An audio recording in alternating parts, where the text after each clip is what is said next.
आपसे बेटा बहुत इंपॉर्टेंट फ्यूल सेल, ईंधन सेल के बारे में चर्चा करेंगे आज आपसे। ध्यान दीजिएगा, ईंधन सेल, फ्यूल सेल। देखो बेटा, ईंधन सेल जो है एक प्रकार का गैल्वेनी सेल है, ठीक है। एक प्रकार का ये गैल्वेनिक सेल है जिसमें लगातार बाहर से इलेक्ट्रोड व अभिकारक में बेटा ईंधन व ऑक्सीकारक होता है, ठीक है। इसमें बाहर से लगातार इलेक्ट्रोड और अभिकारक की पूर्ति की जा सकती है,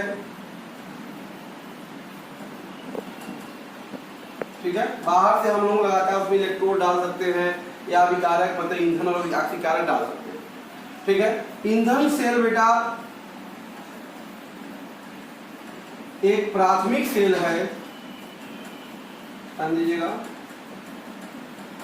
एक प्राथमिक सेल है जिसे दोबारा चार्ज नहीं किया जा सकता। क्लियर है बेटा? ध्यान दीजिएगा। देखो, जो साधारण गैल्वेनिक सेल होता है बेटा, साधारण गैल्वेनिक सेल एक सीमित समय तक कार्य करता है, जबकि बेटा ईंधन सेल में जब तक बाहर से इलेक्ट्रोड अभिकारक की आपूर्ति की जाती रहेगी, तब तक यह रासायनिक ऊर्जा को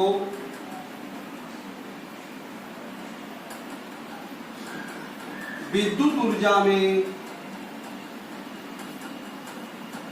परिवर्तित करता रहेगा,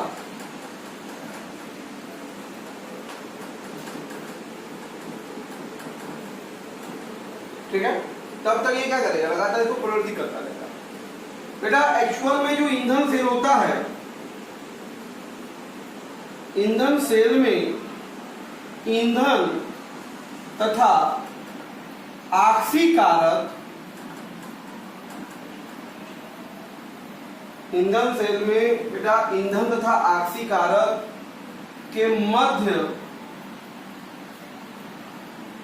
मध्य हुई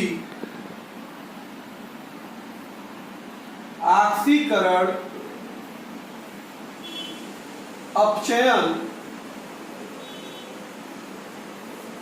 अभिक्रिया के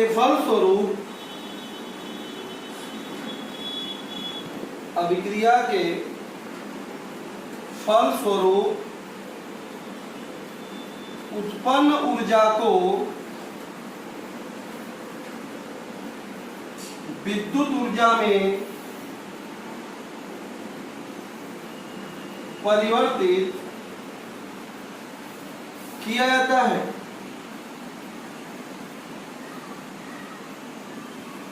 बात समझ रहा है? ईंधन सेल देखो बेटा, इसकी दक्षता काफी अच्छी होती है।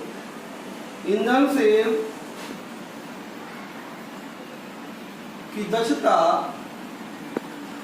लगभग 70% होती है, जिसे और भी बढ़ाया जा सकता है।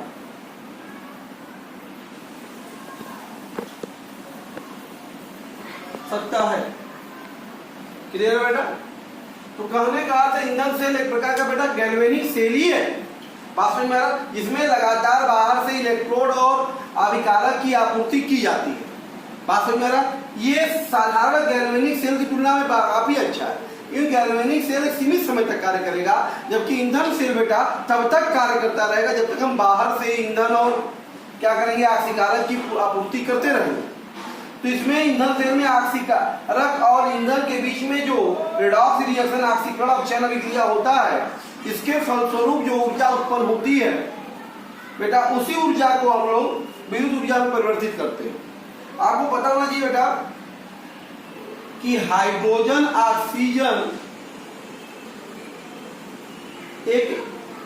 ऑक्सीजन सेल एक ईंधन सेल है बेटा, ईंधन सेल है, ध्यान दीजिएगा। ऑक्सीजन ईंधन सेल में हाइड्रोजन तथा ऑक्सीजन के मध्य अभिक्रिया के फलस्वरूप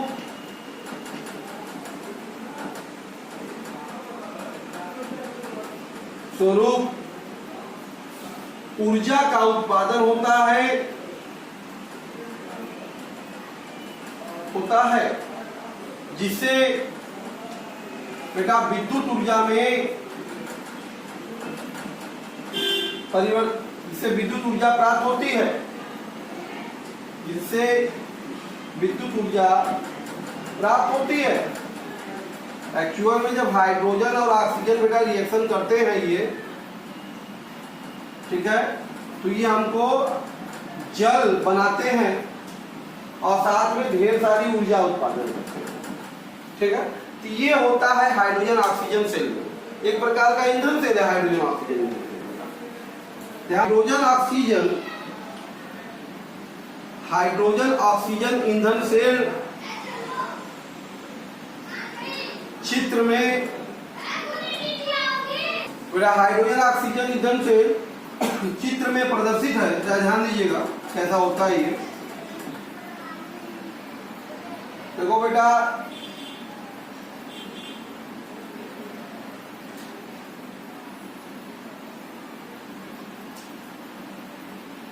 हाइड्रोजन ऑक्सीजन ईंधन सेल जो है हमारे पास,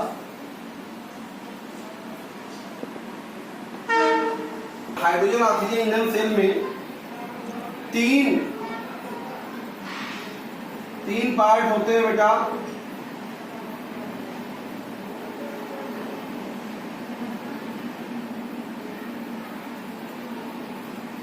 ये जिनको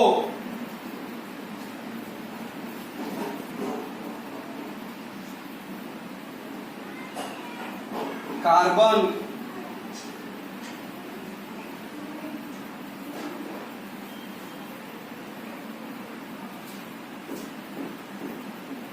ये ईंधन सेल जो हाइड्रोजन ऑक्सीजन ईंधन सेल है, इनको सरंध्र पोर्ड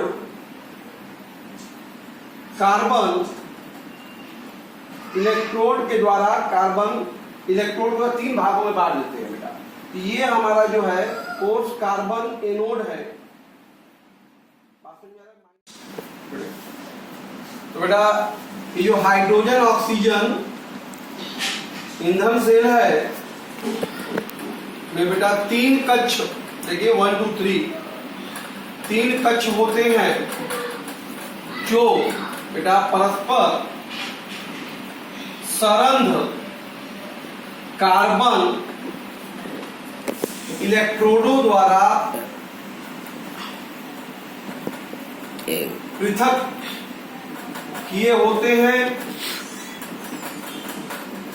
इनको कार्बन सरंध्र इलेक्ट्रोड का पृथक कर दिया जाता है बेटा। ये जो कार्बन इलेक्ट्रोड होते हैं, कार्बन इलेक्ट्रोडों में पहले से ही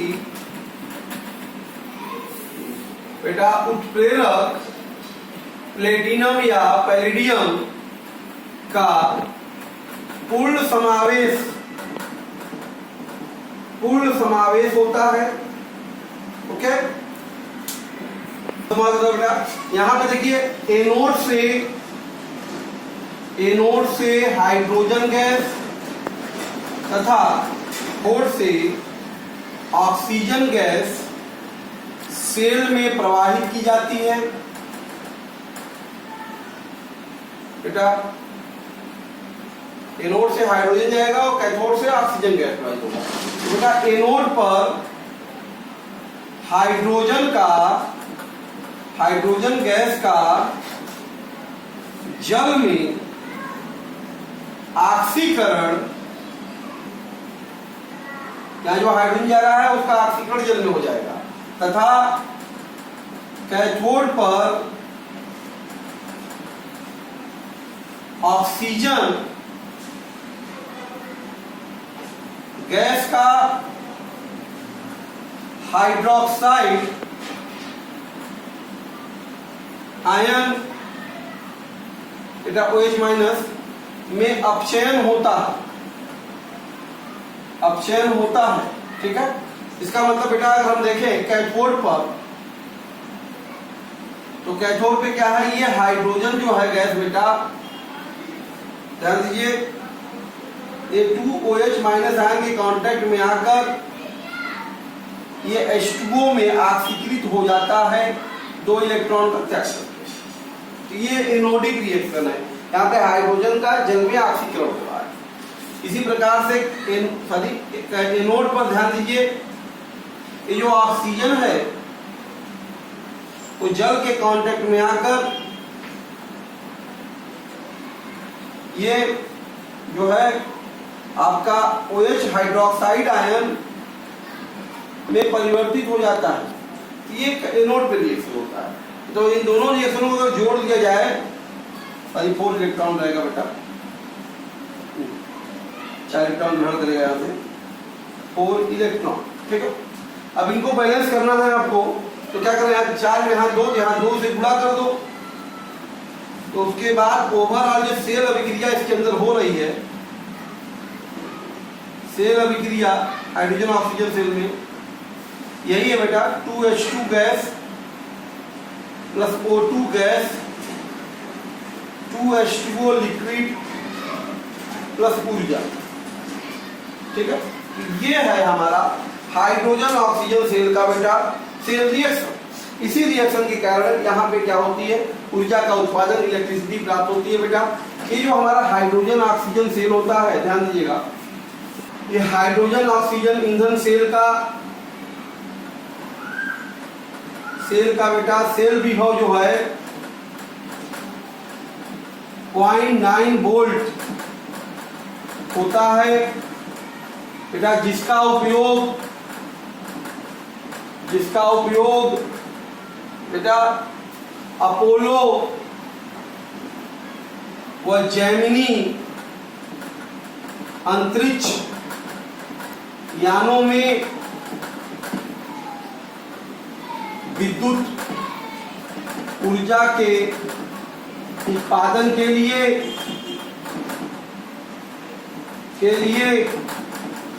तथा अंतरिक्ष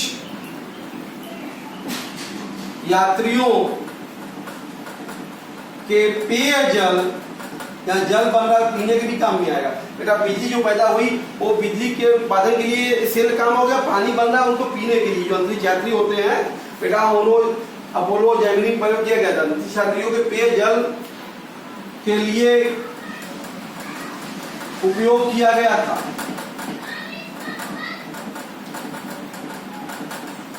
सबसे खास बात यह है बेटा, ये हाइड्रोजन ऑक्सीजन ईंधन सेल है, ये जो ईंधन सेल है, सेल में बेटा कोई अपशिष्ट हानिकारक पदार्थ नहीं प्राप्त होता है। यहां पर देखिए रिएक्शन में कोई भी अपशिष्ट हानिकारक पदार्थ नहीं, जल पीने के काम में आ जाएगा और ऊर्जा से हम इलेक्ट्रिसिटी प्राप्त कर लेते हैं। तो सबसे अच्छा बात है कि यहाँ पे कोई भी अपशिष्ट हानिकारक प्राप्त नहीं होता है, इससे ये सेल बेटा पूर्णतया प्रदूषण मुक्त है, प्रदूषण जो है बेटा मुक्त है, या इको फ्रेंडली कह सकते हैं आप। ईंधन सेल इको फ्रेंडली सेल होता है। ईंधन सेल जो है हमारा बेटा ये इको फ्रेंडली सेल होता है। ठीक है बेटा, यहां पर ध्यान दो,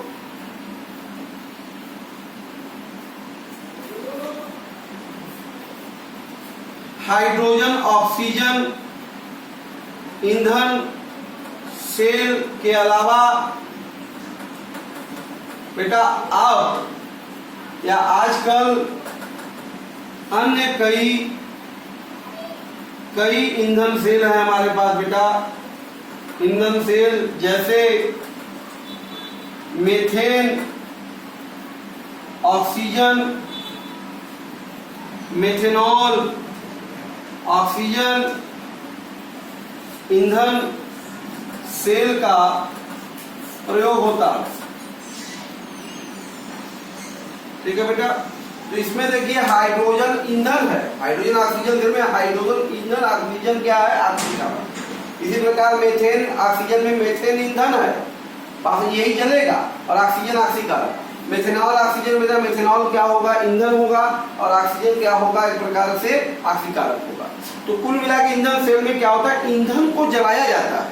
अगर जनरली बात करें तो ईंधन सेल में, नामे इसका ईंधन है बेटा, ईंधन सेल में ईंधन को जलाया जाता है, जलाया जाता है, कंबसन किया जाता है, ईंधन को जलाया जाता है। तो बेटा ईंधन इसका मतलब हमारे पास क्या क्या है, ईंधन हमारे पास है हाइड्रोजन हो सकता है, मेथेन हो सकता है, मेथेनॉल हो सकता है, तो ये सब हमारे ईंधन है। और जलाएगा कौन बेटा, ऑक्सीजन।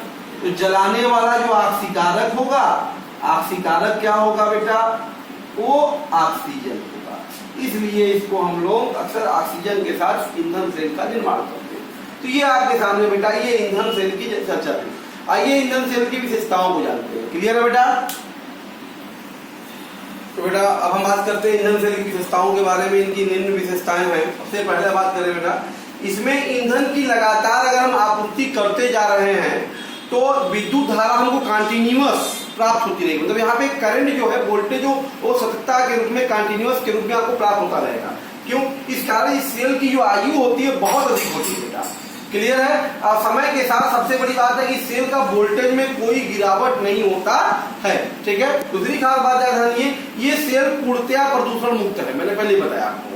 ठीक है? तो इसलिए इसमें कोई भी हानिकारक या अवशिष्ट पदार्थ शेष बचते नहीं है, इसलिए इको फ्रेंडली सेल होता है।